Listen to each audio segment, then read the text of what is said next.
Il nous reste donc 4 mois pour convaincre. 4 mois, c'est long. Mais enfin, quand on a supporté 4 ans et 8 mois, nous pouvons être moins impatients. Mais 4 mois, c'est court. Si nous voulons emmener ceux qui doutent encore vers nous, si nous voulons convaincre ceux qui s'interrogent sur leurs propres décisions ou leurs propres choix, 4 mois, c'est court face à la fatalité, à la peur, à la résignation. 4 mois, c'est court quand nous voyons un certain nombre de nos concitoyens, souvent parmi les plus modestes, regarder vers les extrêmes pour chercher là comment pousser leurs cris de colère.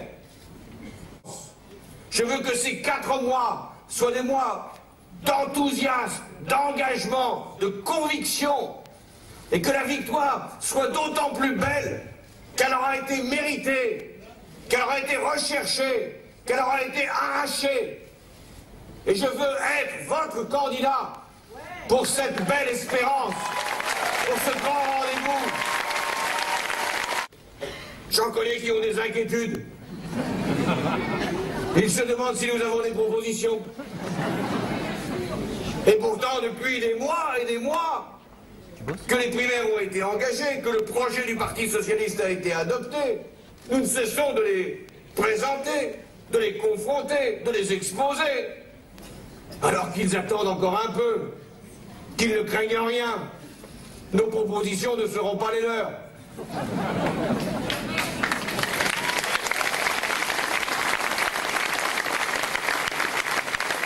Il n'y aura pas de risque de confusion. Ils peuvent même dire ce qu'ils veulent faire. Nous ferons le contraire. Et je pense notamment, j'y reviendrai, à ce projet de TVA supplémentaire.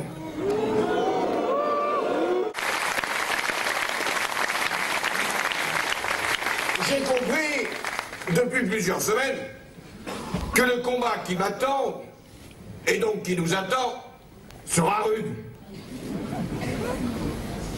Je n'ai pas vu dans les déclarations de nos concurrents ou de leurs lieutenants que de la politesse et de la considération. Les compliments ont été rares. Je ne parle pas ici des attaques et des dénigrements dont chaque campagne présidentielle est le lot, et quelquefois même les campagnes locales. Non, je parle là des polémiques sciemment entretenues, des caricatures sciemment organisées, voire même des manipulations sur des propos. Chaque jour a son cortège de polémiques, comme si la droite redoutait le débat, comme si la droite craignait que ce soit projet contre projet, bilan contre bilan, que nous menions en définitive le débat démocratique. Donc, n'ayons pas peur de la confrontation. Cet acharnement ne doit pas nous impressionner. Je pense même qu'il est finalement un hommage à notre démarche. Si nous sommes la cible de toutes ces accusations, c'est bon signe. Posons-nous la question. S'ils nous jugeaient faibles, seraient-ils si acharnés? S'ils n'avaient pas peur, seraient-ils si agressifs? S'ils avaient la vérité pour eux, auraient-ils besoin de la travestir? Toujours la droite nous dira illégitime. Toujours elle a tenté de disqualifier les chefs de la gauche. Dès l'origine, on le sait, d'expérience, ils ont été jugés irresponsables, incapables, sans expérience, archaïques. Parce que la droite considère que c'est elle, et elle seule, qui aurait la légitimité pour diriger la France. Mais a-t-elle pour autant montré des marques de réussite qui justifieraient cette prétention?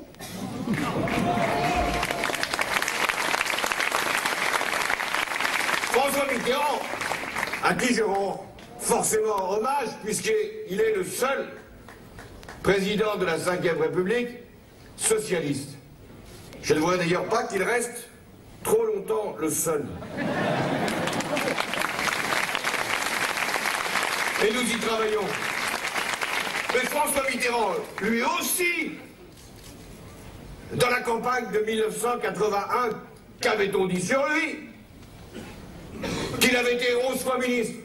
Ça va. Moi, je n'ai pas été une seule fois. Je suis garanti. Lui, il avait été 11 fois. C'était de trop. On disait qu'il était trop vieux. J'ai presque son âge. Pas encore. Ça sera pour le second mandat, mais ne brûlons pas les étapes. On disait qu'il n'y connaissait rien en économie. Alors qu'en définitive, ce fut le président, avec ses premiers ministres, qui mena la désinflation, réussit les restructurations et assura même, finalement, la préparation de l'euro.